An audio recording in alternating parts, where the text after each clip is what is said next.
नमस्कार किसान साथियों। आज बात करते हैं बारिश का। यूँ अचानक आना किसानों के लिए काफ़ी नुकसानदायक लगने लगा है, क्योंकि बारिश का दौर ऐसा चल रहा है कि कहीं कहीं बारिश इतनी अत्यधिक हो गई है कि जहाँ जो क्यारे होते हैं वो पूरी तरीके से बढ़ चुके हैं, और कहीं कहीं बारिश ऐसी हो चुकी है कि खेतों में पानी का बहाव भी नहीं हो पा रहा। तो ऐसे में किसानों के मन में आशंकाएं बढ़ती जा रही है। तो किसान मित्र की जो सबसे सेंसिटिव फसल में अभी बात करें तो अफीम है, लहसुन है, या फिर बात करें तो जो मटर होते हैं, ये तीनों फसलें अभी ऐसी सेंसिटिव फसलें हैं कि अगर उनको पानी की ज़्यादा अत्यधिक मात्रा या फिर नमी होने के कारण वो उनमें काफ़ी नुकसान देखने को मिल सकता है। लेकिन जिन किसान मित्रों ने अफीम की बुआई कर दी है, या फिर जिन्हों के अभी 4-5 या फिर 5-7 दिन निकल गए, जिन्होंने पिलाई नहीं की है, तो उन किसान मित्रों को इतनी थोड़ी तकलीफ नहीं होगी, क्योंकि उनकी पानी की आवश्यकता थी, मिट्टी को तो पानी की पूर्ति हो जाए। लेकिन जिन किसान मित्रों ने अफीम की बुआई की है और 1 या 2 दिन ही पिलाए हुए और उस अभी बारिश हो गई, तो ऐसे किसानों को बहुत नुकसान हो सकता है। अगर आप नुकसान से बचना चाहते हैं तो सबसे पहले एक काम करिए कि आपके जो क्यारे होते हैं उनमें जो पानी है उनकी पानी की निकासी करिए, क्योंकि अगर आप पानी की निकासी नहीं करेंगे तो आपकी जो फसल है तो वो खराब हो जाएगी, और खराब हो जाएगी तो आप अगर डबल बुआई भी करेंगे तो वो बुआई बहुत लेट हो चुकी है, क्योंकि अभी नमी बनी हुई है कि अगर आप 8 से 10 दिन तक तो बुआई कर ही नहीं सकते। क्योंकि अभी सिस्टम की बात कर साथियों तो जो 28 तारीख आज है, 28 तारीख, तो आज तक पानी की जो लगातार बनी हुई बारिश वो थोड़ी कम दिखाई देगी। लेकिन अभी 1-2 दिन बाद एक सिस्टम और बनने वाला है, तो धीरे धीरे रुक रुक कर ये 5 नवंबर तक बारिश होती रहेगी। तो ऐसे में आप 10 नवंबर तक तो बुआई कर ही नहीं सकते, तो ऐसे में आप बहुत लेट हो जाएंगे, तो आपकी फसल अफीम को नुकसान होगा।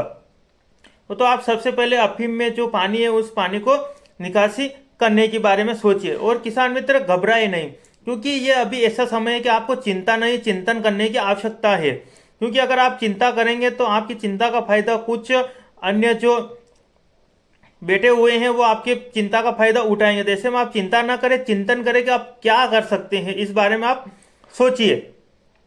जैसे ये मौसम खुलने का हो तो आप फंगीसाइड या फिर कीटनाशक का जमीन के माध्यम से देने की कोशिश करें, तो आपकी फसल जो बची हुई है वो बच जाएगी। अगर आपने 1 या 2 दिन में ही दाने का छिड़काव किया पोस्ते का, तो आप ऐसी स्थिति में घबराए नहीं, क्योंकि पोस्ता 5 से 7 दिन तक तो खराब नहीं होगा, क्योंकि उसमें सहन शक्ति होती है, तो 5 से 7 दिन तक तो सर्वाइव कर लेगा। ऐसे में बारिश रुकती है तो आप कुछ दवाइयों का उपयोग करिए, जिनका हम आपको लास्ट में बताएंगे। इसके बाद सेंसिटिव फसल में आती है लहसुन। जो ऊटी लहसुन वाले किसान मित्र है उनको काफी नुकसान देखने को मिलेगा, क्योंकि ऊटी में पानी सबसे बड़ा दुश्मन माना जाता है, क्योंकि ऊटी को पानी की कम आवश्यकता होती है।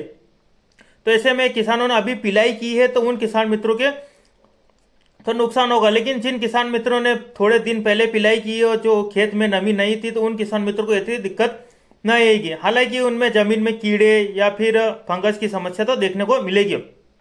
लेकिन इसके अलावा जो अभी देसी बुआई की गई, तो उन किसान मित्रों में जो किसान मित्र ने बीज उपचार नहीं किया या फिर जमीन उपचार नहीं किया, तो उन किसान मित्रों की लहसन की जो प्रतिशत मात्रा की बात करें 25 से 30% लहसन तो खत्म हो जाएगी।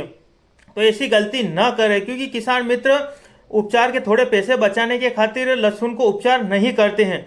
लेकिन अगर वो उपचार नहीं करेंगे तो ऐसी संभावना बनती है बारिश की, तो ऐसे में आपकी लहसुन खराब हो जाएगी। तो ऐसा स्थिति आप न बनने दें। और इसके अलावा अगर आप ऊटी की लहसुन भी है तो आप उसमें से पानी निकासी का कार्य करते रहे, अन्यथा अगर पानी भरा रहेगा ऊटी में तो वो खराब जल्दी हो जाएगी। ऐसे में भी आप इसमें भी एक ही काम कर सकते हैं कि जैसे ही मौसम खिले तो आप ग्रेन्युअल फॉर्म में कीटनाशक या फिर फंगीसाइड का उपयोग करें, तो आपकी फसल बच जाएगी। ऐसे में अगर आप तीसरी फसल की बात करें साथियों, जो आती है मटर। मटर एक नेवले और सांप की दुश्मनी के बारे में बताते हैं, वैसे ही पानी और मटर की दुश्मनी है। क्योंकि मटर अगर आप थोड़े बड़े भी हो चुके हैं, अगर फूल भी आने लगे, तब भी अगर पानी गिर गया तो मटर खराब होने की संभावना है। तो ऐसे में भी आप मटर को भी बचाव के लिए किसान साथियों सबसे पहले क्यारों में से पानी निकालने की कोशिश करिए, अगर आपके पानी भरने की समस्या है।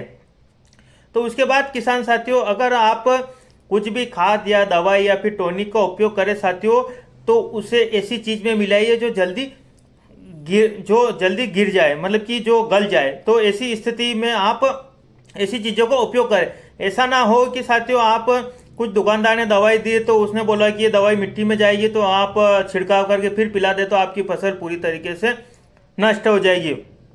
और पानी का कुछ कह नहीं सकते किसान साथियों, आपने पूरी मेहनत और पूरी लगन और पूरे प्रयास के साथ फसलों की बुआई की है और पानी का कुछ कह नहीं सकते। प्रकृति को हम रोक नहीं सकते, प्रकृति तो नुकसान करेगी, लेकिन हमें हमारा प्रयास और हमें हमारा काम करना ही पड़ेगा साथियों। तो ऐसी स्थिति में आप घबराए नहीं। और आपको जमीन से देने के बारे में बताइए किसान साथियों, तो जमीन में सबसे ज्यादा अटक करेगी पानी के कारण फंगस। तो फंगस में आप फंगीसाइड का उपयोग करें किसान साथियों। एक बात का अवश्य ध्यान रखिए कि फंगीसाइड में आप कॉन्टैक्ट और सिस्टमेटिक फंगीसाइड का ही उपयोग करें। अगर आप कॉन्टैक्ट और सिस्टमेटिक फंगीसाइड का उपयोग करेंगे साथियों, इससे क्या होगा, जो कॉन्टैक्ट में जो फसल आएगी तो वो फसल जो फंगस कॉन्टैक्ट में आएगी तो वो फंगस को उसी समय खत्म कर देगा। और सिस्टमेटिक में ऐसा काम होता है साथियों कि जो पौधे के अंदर अगर फंगस लगी हो जड़ों में या फिर उसके जो पौधे के रूट डेवलपमेंट में, तो वो उस फंगस को भी वो खत्म कर देगी। तो ऐसे में आप कॉन्टैक्ट और सिस्टमेटिक फंगीसाइड का उपयोग करिए। और सबसे सस्ता है किसान साथियों, सांप ले सकते हैं जो जिसमें मैनकोजेब और कार्बाइडेजेब वाला कॉम्बिनेशन आता है। तो ऐसे में साथियों आप सांप, यूपीएल का सांप आता है, ऐसे बहुत से कंपनियों में आपको, जेयू में सिक्सर या फिर ऐसे बहुत से कंपनियों में आपको मिल जाएगी। तो आप कॉन्टैक्ट और सिस्टमेटिक का उपयोग कर सकते हैं। इसके अलावा अगर आप अलग अलग कॉम्बिनेशन भी बना सकते हैं कॉन्टैक्ट और सिस्टमेटिक का किसान साथियों, आप टेबिकोनाजोल 10% और सल्फर 65% वाला ले सकते हैं, या फिर सिजेंटा का ले सकते हैं, या फिर ब्लू कॉपर ले सकते हैं, या फिर टाटा मास्टर ले सकते हैं, या फिर मेटालेजिन मैनकोजेब वाला कॉम्बिनेशन भी ले सकते हैं। लेकिन आप कॉन्टैक्ट और सिस्टमेटिक का उपयोग करिए। और किसान तो इसके अलावा कीटनाशक की बात करें तो कीटनाशक आप फिप्रोनिल 0.6% जीआर फॉर्म में ले सकते हैं, या फिर इमिडाक्लोरोपाइड लेते हैं, या फिर इमिडाक्लोरोपाइड या फिप्रोनिल वाला कॉम्बिनेशन ले सकते हैं। देखिए बायर का रीजेंट ले सकते हैं, यूपीएल का रेनोवो ले सकते हैं। इन सभी चीज़ों को किसान साथियों यूरिया में मिलाइए। यूरिया का क्यों बोल रहे किसान, तो एक बात का अवश्य ध्यान है कि यूरिया एक ऐसा खाद है जो जल्दी मिट्टी में गल जाता है, थोड़ी भी नमी होगी तो। अगर आप डीएपी, आपको यूरिया ना हो तो डीएपी पे कोटिंग करें साथियों, तो उस पर थोड़ा पानी का छिड़काव करें, क्योंकि पानी छिड़काव से क्या होगा कि वो उस पर चिपक जाएगा तो वो अच्छी तरीके से जमीन में मिल जाएगा। और किसान साथियों अगर आप इनका उपयोग करने के बाद अगर आपके पौधे पीले हैं या फिर ऊपर फंगस है पौधे के ऊपर, तो आप किसान साथियों स्प्रे का भी सोचिए, क्योंकि आपको जमीन और मौसम में नमी बनी हुई है तो आपको स्प्रे भी करना पड़ेगा। तो ऐसे में साथियों आपको स्प्रे के बारे में जो और मौसम क्या कहता है उस हिसाब से आपको स्प्रे के बारे में बताते साथियों। और जो आप कीटनाशक और फंगीसाइड की बात करें किसान साथियों, मौसम आगे क्या कहता है तो उस हिसाब से हम आपको जमीन से देने की और भी कुछ प्रोडक्ट बताएंगे। लेकिन आप अभी मौसम खुले तो कीटनाशक और फंगीसाइड का उपयोग कर ही लीजिए। इनको आप बाकायदा यूज करेंगे तो आपको थोड़ा रिजल्ट और आपकी फसल को बचा सकते हैं किसान साथियों। अब अपने हाथ में फसल को बचाने का ही प्रयास कर सकते हैं और बाकी तो प्रकृति के हाथ में जैसा हो। किसान साथियों अगर आपको और भी कुछ जानकारी के बारे में पूछना तो आप कमेंट के माध्यम से पूछ सकते हैं। और आपको अगर जानकारी अच्छी लगी है, वीडियो पसंद है तो वीडियो को लाइक करिए और अन्य किसान मित्रों तक शेयर अवश्य करिए। और साथियों अगर अफीम के जो दाने होते हैं वो लेट क्यों उगते हैं या फिर ऐसी कुछ अफीम के बारे में आप जानकारी चाहते हैं तो आप कमेंट करिए, हम आपको नेक्स्ट वीडियो में बताएंगे कि अफीम में सेकेंड पिलाई कब करनी चाहिए और अफीम के दाने लेट क्यों उगते हैं, उस बारे में हम आपको बताते हैं। ऐसी जानकारी हम आपको साथियों नेक्स्ट वीडियो मिलते हैं। तब तक के लिए जय जवान जय किसान, धन्यवाद।